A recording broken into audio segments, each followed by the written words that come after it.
Y tenemos ya con nosotros a José Javier Rodríguez Alcaide. José Javier, buenos días. Buenos días. Bienvenido a Córdoba TV. Muchas gracias. Presentamos a José Javier, exdirector de la Cátedra Prasa, catedrático emérito de la Universidad de Córdoba, licenciado en Ciencias Económicas, doctor en Veterinaria, exdiputado, ha trabajado también para el CSIC, ha presidido también el Consejo de Administración del Diario Córdoba, es decir, una biografía abrumadora, como dijo el día de la presentación de su último libro, El presidente de CECO. Precisamente es de este libro del que vamos a hablar, el libro blanco de la empresa familiar, que se presentaba el 1 de octubre, hace unas semanas, en el Círculo de la Amistad. Una publicación que editaba Almuzara y, José Javier, más adecuada que nunca en el momento que vivimos, ¿no? Lo dice por la crisis. Sobre todo por la sensación, ¿no? No solo Sí. ya es la crisis, sino esa órbita, ¿no?, de angustia que ha generado a su alrededor. Bueno, efectivamente, la mayoría de las empresas, que, por referirme a Córdoba, Sí. la mayoría de las empresas son familiares. Sí, sumando sociedades anónimas y sociedades de responsabilidad limitada, aproximadamente 3/4 partes son familiares. Si además de eso le añadimos los empresarios personas físicas, los autónomos, nos podemos colocar, que también son familias, nos podemos colocar en el 90%. Es decir, que de la riqueza que se crea en la provincia de Córdoba, pues yo diría que 4/5 partes están generadas por empresas familiares. Y eso tiene una trascendencia social enorme y una trascendencia económica y política. Y esa es la razón por la que las universidades han dedicado ya en los últimos años esfuerzo y recursos humanos a estudiar este colectivo de empresa familiar. Es como el bosque, ¿no? Son tantas que no les prestábamos atención, ¿no? Claro. Y entonces merece la pena ir analizando como en el bosque, árbol por árbol, con su singularidad. Y de eso trata el libro, ¿no? El libro habla de las experiencias de los últimos 12 años, intensas, con más de un centenar de empresas familiares de Córdoba, en las que relato sus vidas de una manera sintética, cambiándole los nombres, cambiando el sector para no identificarlas, salvo alguna. Y en cada capítulo desarrollar algunos corolarios o algunas reflexiones y un cuestionario en cada capítulo para que ellos se autoevalúen respecto de lo que digo en cada tramo del libro. Vemos que el didactismo, la accesibilidad son máximas en este libro, que aunque sea un ensayo y no busque literatura, sí que utiliza, ¿no?, un hilo, digamos, ficticio, para que podamos, aunque nos basemos en experiencias reales, ¿no? Sí, son 25 historias que están ligadas y sistematizadas. Sí. Una narrativa corta, que se lee agradablemente. He procurado darle también algún estilo literario para no ser muy pesado. Y luego hago reflexiones finales de tipo filosófico en las diferentes fases o diferentes sistemas que he ido analizando, ¿no? Es muy distraído y sobre todo lo que pretendo es que si lo leen las familias empresarias, compren un libro y se lo pasen a sus hijos y a sus yernos y a sus nueras, y a ver si son capaces de identificarse, porque aunque no sean ellos los que están en el libro, en verdad están en el libro, ¿no? En alguna de las páginas o en algunos de los capítulos se verán reflejados y dirán, eso me pasó, o yo le avisaré, pues eso te va a pasar. Si no tomas la medicina correspondiente y la prevención correspondiente, eso que cuento en el capítulo tal, pues te va a ocurrir en el futuro. Fundamental, ha aludido usted mismo antes, hace un momentito, esa experiencia, esa vivencia, más de 10 años conociendo cómo funciona la empresa familiar, también el paso, por supuesto, por la dirección de la Cátedra Prasa. Fundamental, como decíamos, hemos visto cómo está estructurado el libro, pero hay que ver también, digamos, cuál es el destinatario, porque este libro se escribe precisamente en Córdoba. No sé si esto tiene algún sentido concreto, con la perspectiva también que le da haber vivido no solo ya en Sevilla, sino en muchísimas partes del mundo, Estados Unidos, Yugoslavia, París. Sí, bueno, yo he tenido la oportunidad de estar en muchos sitios y durante mucho tiempo. Y últimamente, al final de mi vida académica, pues he estado hablando con aproximadamente 170 familias, ¿no? Aproximadamente unas 1000 personas, ¿no? Y eso me ha dado una riqueza enorme sobre los valores de estas familias, sus defectos y sus potencialidades, sus virtudes, su manera de afrontar el reto de estar en el mercado. Y aunque el libro toma como ejemplo a las familias cordobesas, se puede leer en cualquier lugar del mundo, ¿no? Se puede extrapolar, es decir, se puede inducir. Entonces, de hecho, en Madrid el día 22 lo voy a presentar en la Asociación Madrileña de Empresa Familiar. Voy a hacer la presentación del libro y tengo demandas de otros lugares para hacerlo. ¿Por qué? Porque, bueno, aunque está la cultura de los cordobeses, pero que no tiene nada que ver, pues probablemente con la de unos alemanes o de unos suecos en algunas cosas. Pero los temas que trato, como por ejemplo el relevo generacional, la rivalidad entre los hermanos, la competencia entre los hermanos, el reparto de las participaciones de los padres en el negocio, la protección de la madre a todos los hijos, porque para la madre todos los hijos son iguales, pero para la empresa todos los hijos son diferentes. Todos esos temas, ¿no?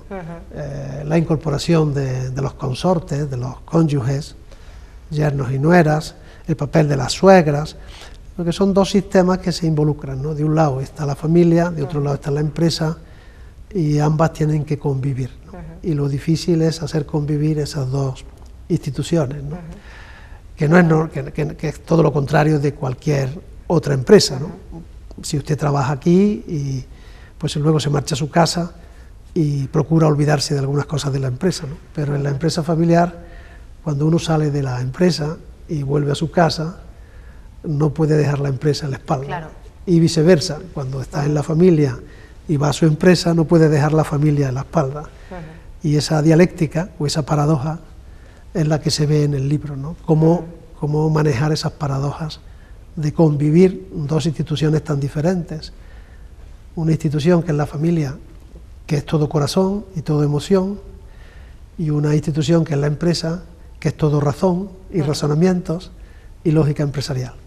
Y esas dos cosas no las podemos hacer chocar, porque si no tendríamos una bomba retardada, sino hacerlas convivir para que ambas cumplan con sus obligaciones, con su misión, la de tener amor y la de tener dinero, ¿no? Y entonces, de alguna forma, hay que utilizar un moderador para que esas cosas convivan, ¿no? Por eso tan productivo, le decía antes, le aludía a unas palabras del presidente de CECO, que también, sobre todo, le pedía que no dejara, ¿no?, de alumbrarnos, de ayudarnos con esos consejos, con ese conocimiento, porque además este libro surge justo después de terminar, ¿no?, toda una carrera, y precisamente ahí vuelca, pues como decíamos, conocimientos muy importantes para los cordobeses, porque si miramos las estadísticas, pues más del 75% de las empresas cordobesas que facturan unos 40 millones de euros son precisamente familiares, aunque a veces se produzca cierta confusión entre empresas familiares pequeñas y medianas, pero son familiares, efectivamente, pero para el público, para el ciudadano medio, pero que puede ser muy útil para cualquiera, ¿no?, porque estamos hablando de problemas comunes, ¿no?, a una empresa desarrollada en cualquier lugar, en casi cualquier contexto. Los problemas son comunes para una empresa pequeñita, familiar, que tenga un bar o dos tiendas de zapatos, y para las Coplovi, y también para Bengoa, ¿no?, o para Mercadona, que también es familiar, ¿no? O, por ejemplo, para Procter & Gamble, que también es familiar en Estados Unidos. Es decir, que puede estar cotizando en bolsa, facturar miles de millones y seguir siendo familiar. Y seguir siendo familiar, claro, ¿no? Porque lo que le da la característica justamente es que el capital, total o parcialmente, está en manos de la familia, y la gestión, total o parcialmente, está en manos de la familia. Y que la familia quiere que esa empresa pase a la siguiente generación, no quiere venderla. Y ahí está el drama, ¿no?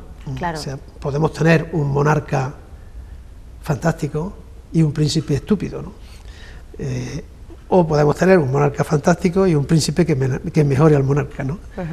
Entonces, podemos tener un fundador fenomenal, y el problema es que no sabemos si vamos a tener el sucesor o los sucesores capaces de mejorar lo que han hecho los padres, ¿no? De hecho, esa sería, José Javier, una de las grandes cuentas pendientes, ¿no?, en la empresa familiar, esa preparación de cara al relevo generacional, ¿no? Cómo se produce ese encaje de bolillos entre mantener el espíritu de la tradición, que no se debe perder nunca, y también la capacidad de readaptarse, ¿no?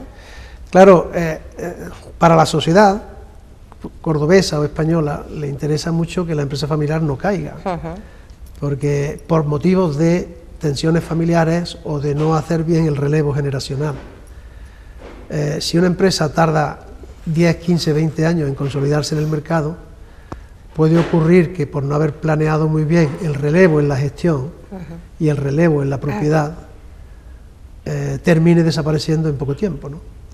Entonces eso no es bueno para una sociedad porque se destruye empleo, no es bueno para ninguno de los que tienen intereses en esa empresa, por supuesto, no solo los trabajadores y no solo la familia, sino por ejemplo los proveedores y los clientes y las entidades financieras. A todo el mundo le interesa que esa empresa no caiga, ¿no? Claro. A todos nos interesa que esa empresa no caiga. Y puede caer por competencia en el mercado, pero lo que no puede caer es por haber planificado mal el relevo generacional, o haber educado mal a los hijos, o haberle dicho a los hijos que la empresa es igual que la familia, y no es así. O sea, en la familia puede haber un colchón, pero en la empresa hay un taller muy duro, o una oficina muy dura, ¿no? Y eso hay que analizarlo muy profundamente y ayudarles a que eso no ocurra. Y por eso yo siempre he resumido esta experiencia de 12 o 13 años, intensa, como para dejarlo, para que lo lean. Por eso siempre recomiendo, usted compre una vez un ejemplar, pero páseselo a todos, ¿no? Haga el favor de pasarlo, y cuando termine el capítulo, lean las preguntas que hay al final del capítulo, hagan un examen de conciencia y pongan en común, ¿no?, lo que yo digo en el capítulo, o sea, las historias y los comentarios a las historias, ¿no? José Javier, ¿puede estar esa deficiencia, ese error en la falta de comunicación y también en ese difícil equilibrio entre ser una empresa y ser una familia, donde acaba la entidad y donde empieza la vida de la pareja y la vida con los hijos? Claro, de mantener el equilibrio entre la vida de la familia y la vida de la empresa es tremendo, que es lo que yo explico en los cursos, ¿no? Y hay la obligación de mantener ese equilibrio, ¿no?, esa paradoja, ¿no?, porque las dos instituciones llevan razón, ¿no? Claro. Y entonces, si pones sobre la mesa esas dos razones y no se analizan bien, terminan en un absurdo, ¿no? Tienes en la mesa dos cosas que son lógicas, dos pretensiones que son lógicas, que unidas son un absurdo. Entonces hay que resolver ese absurdo, que no es un problema. O sea, el caos se resuelve de una manera distinta a un problema. Un problema tiene una solución, o la A o la B, pero las paradojas no tienen solución, tienen manejos, ¿no? O sea, por ejemplo, una paradoja hoy es que el señor Artur Mas se quiera independizar y al mismo tiempo me pida 5.000 millones de euros, ¿no? Entonces eso es una paradoja, no es un problema, ¿no? Pues lo mismo pasa en la familia, dice, papá, yo quiero tener el empleo y un buen salario en la empresa, pero me gustaría irme de juerga los viernes y los sábados. Bueno, pues eso no es posible, porque cuando lleguen los lunes vas a llegar hecho unos zorros, ¿no? Y no vas a poder, o me gustaría tener mucho dinero y esnifar coca. Pues mira, no es posible, ¿no? Y cuando digo esnifar coca, porque ya he tenido varios casos de algunos que esnifan coca, ¿no? Sí. Entonces, ese no es muy buen candidato para ser relevo del fundador, ¿no?, o de los fundadores.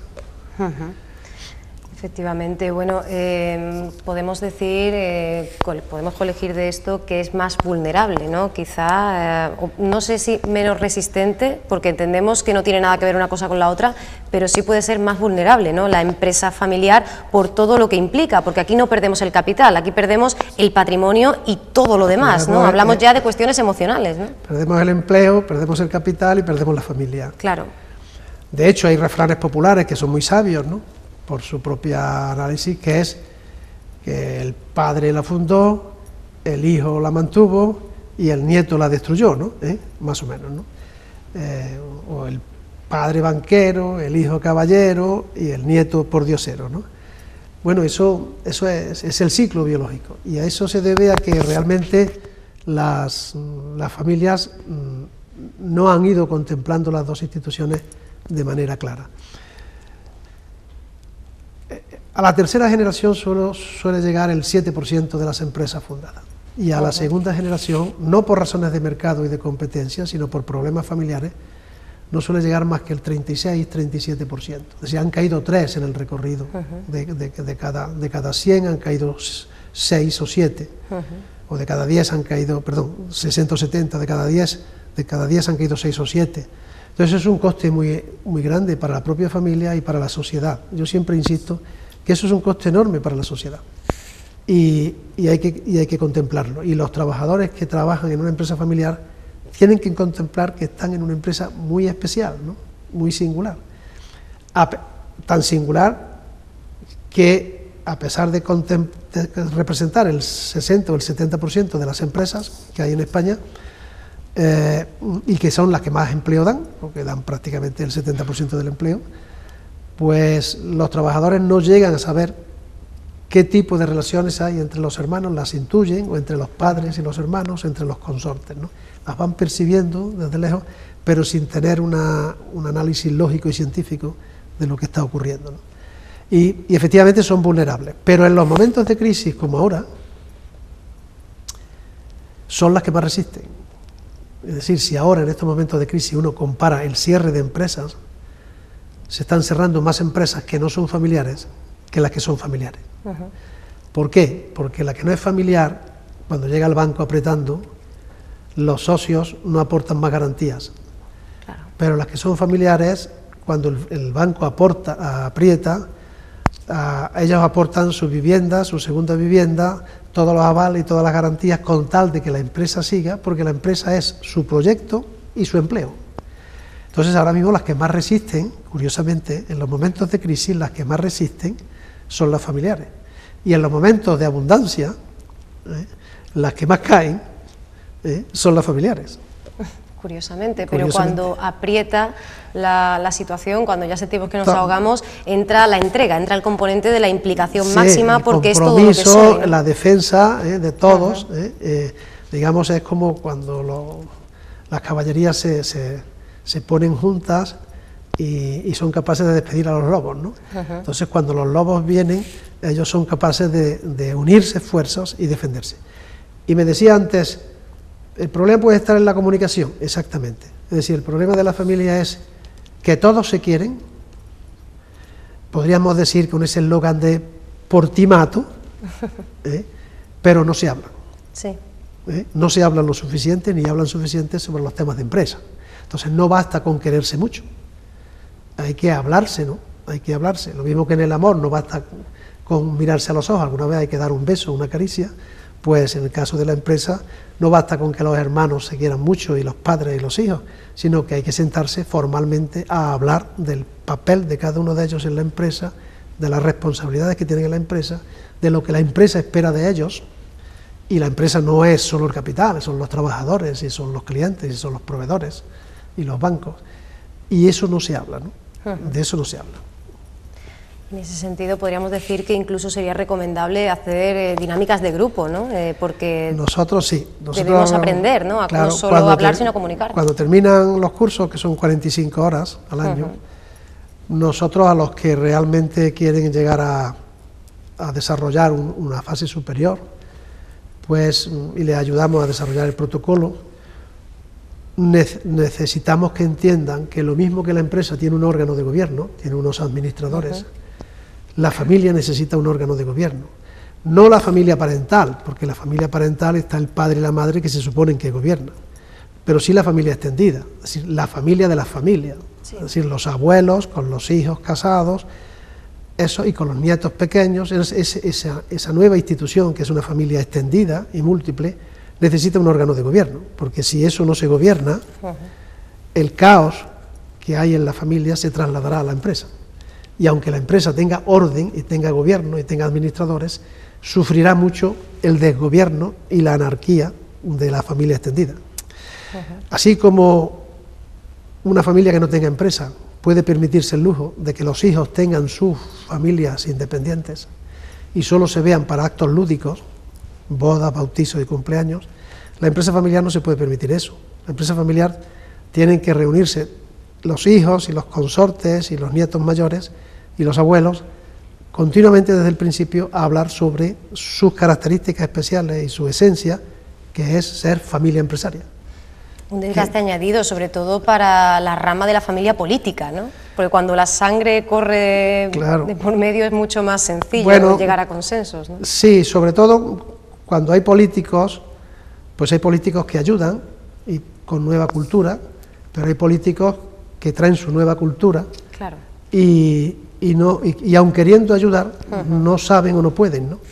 Entonces se necesita que los consortes se incorporen a la filosofía fundacional de lo que es una familia empresaria, que pueden mantener su identidad como familia propia, pero que tienen una servidumbre, que es ser miembros, ayudar y participar a una familia empresaria que necesita mantener la empresa, en la cual quizás algún día algún nieto o algunos nietos puedan encontrar un empleo y un desarrollo personal, ¿no?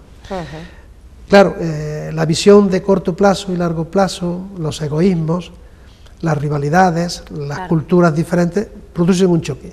Y ese choque hay que gobernarlo, dándole audiencia a todo el mundo en lo que nosotros llamamos asamblea familiar, ¿no? Y consejos de familia.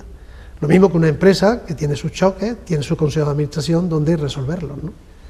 Y ver qué iniciativas se toman o no, o cuáles se rechazan.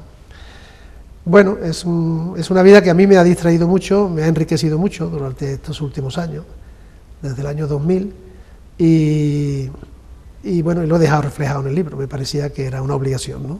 Dejar reflejado esas reflexiones. Hemos hablado de la deficiente interacción, de la falta de comunicación, pero también hay un error muy frecuente y es esta conciencia del empresario más como trabajador que como empresario, ¿no? Esto también es algo bastante habitual, ¿no? En este tipo de empresa. Es que una cosa es ser emprendedor, otra cosa es ser trabajador y otra cosa es ser empresario, ¿no? Entonces lo tiene complicado, es decir, cuando el empresario más que emprendedor se considera trabajador, pierde mucha visión de los procesos en donde está, ¿no? Y suele exigirle el fundador esa misma dedicación al trabajo a los hijos que se exigió él mismo, ¿no? E incluso le cuesta trabajo a algunos de ellos innovar, no a todos, pero innovar no solo en tecnologías, sino en manera de pensar, ¿no?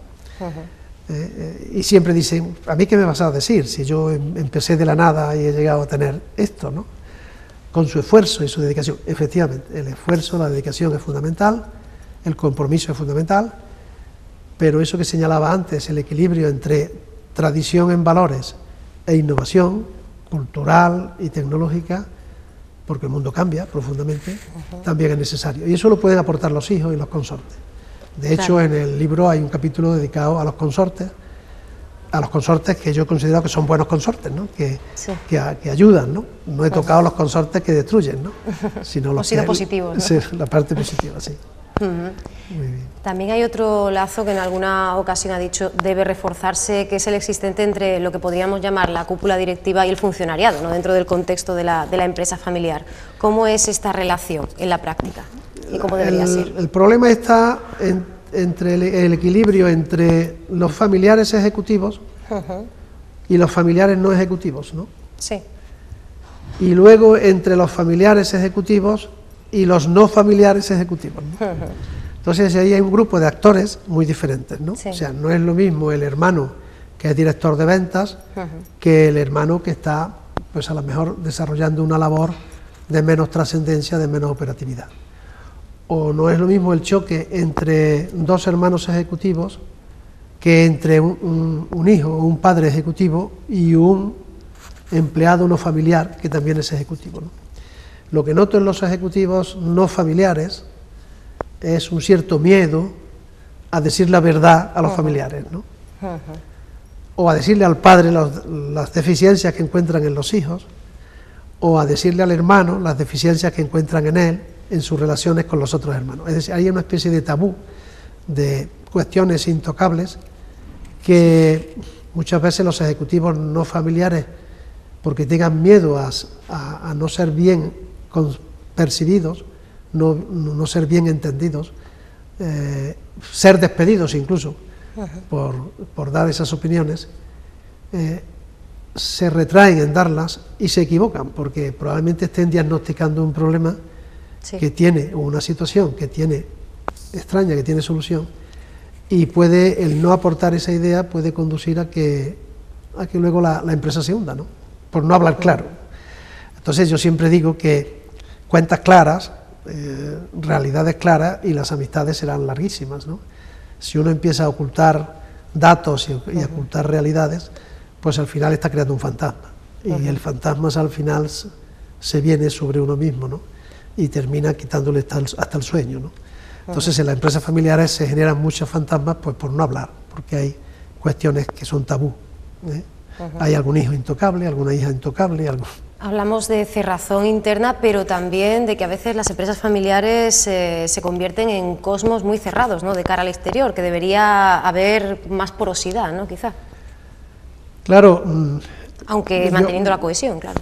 La empresa necesita mantener lo que nosotros llamamos capital humano interno, a través de la comunicación y de la cohesión, pero deberían de generar, por sus valencias libres, lo que llamamos una red social, un capital social externo, con sus contactos, ¿no? Entonces, por ejemplo, yo siempre recomiendo que cuando salen fuera no hablen mal de su propia empresa, ni de su propio hermano, para empezar, ¿no? Y sobre todo que cualquier paso que den, incluso los que den en el ocio y en relaciones, digamos, con terceros no empresariales, lleven siempre implícita en esa relación la necesidad de apoyar a la empresa o de obtener información suficiente ganada para la empresa, para que la empresa pueda competir y avanzar, ¿no? Entonces suelen mirarse mucho el ombligo, por decirlo de alguna forma, mirarse hacia adentro, son muy introspectivos, incluso cuando están muy cohesionados, pero son pocos dados a salir fuera y volver con mucha información de lo que está sucediendo alrededor, ¿no? Y ellos pueden tener mucha información, sobre todo en las empresas familiares que son múltiples y que tienen hijos y consortes, que tienen muchas antenas puestas, ¿no?, para saber qué piensa la gente de nuestra empresa familiar. Hemos hablado antes de cómo se podía vivir en Córdoba el fenómeno con respecto al exterior. ¿Hay alguna diferencia reseñable entre la vida en la capital y en la provincia, desde su vivencia, desde su Baena natal, que es una localidad de muchísimo peso, es un municipio importante, a la capital cordobesa? Hay cultura, por ejemplo, si yo analizo el número de alumnos que tengo, proporcionalmente vienen menos empresas de la capital que vienen de los pueblos, para empezar, ¿no? Lo cual quiere decir que los de la capital están muy ocupados, algunos cursos que son gratuitos, o que ya se lo saben, ¿no? Sí. Y luego, curiosamente, hay zonas como el Valle de los Pedroches, que a pesar de la distancia, nos aportan más alumnos que, por ejemplo, la Campiña, ¿no?, que Lucena, por decir, o que Montilla, ¿no? Eso indica también diferente cultura de los empresarios y de la sociedad del Valle de los Pedroches, ¿no?, entendiéndola incluso desde Hinojosa, ¿no?, hasta Villanueva, que por ejemplo lo que podemos tener en la Subbética o en la Campiña Alta, ¿no? Y allá en el Valle de los Pedroches hay menos empresarios que en Montilla, Aguilar, Lucena, Palma del Río. Bueno, quizás aquellos tengan una conciencia familiar diferente o una manera de abordar estos temas distinta, ¿no? Pero eso es lo que tengo que constatar, ¿no? Y efectivamente, aunque los problemas son los mismos, el enfoque cultural es diferente, ¿no? El enfoque cultural es diferente. Y en cualquier caso sigue confiando, ¿no?, en esa ave fénix, así ha definido alguna vez a la figura de la empresa familiar, e incluso una cita suya que decía: ni los políticos, ni la patronal, ni los sindicatos, a España la van a sacar adelante las empresas familiares. ¿Sigue firme en ese planteamiento? Sí. Desde luego los políticos no la van a sacar adelante. Eso está demostrándose ahora, ¿no? No quiero entrar en ese terreno porque estamos hablando de los libros, pero si algún día tuviera ocasión explicaría qué están haciendo los políticos. Los políticos se están autoprotegiendo a ellos mismos, ¿no?, justamente porque tienen un instrumento para autoprotegerse, que son las listas cerradas y bloqueadas. Y nosotros no tendremos democracia hasta que no tengamos listas abiertas. Nosotros tenemos una democracia poco cualificada, que todo el mundo entiende lo que estoy diciendo, ¿no? Entonces, los sindicatos tendrían que entender también lo que es una empresa familiar.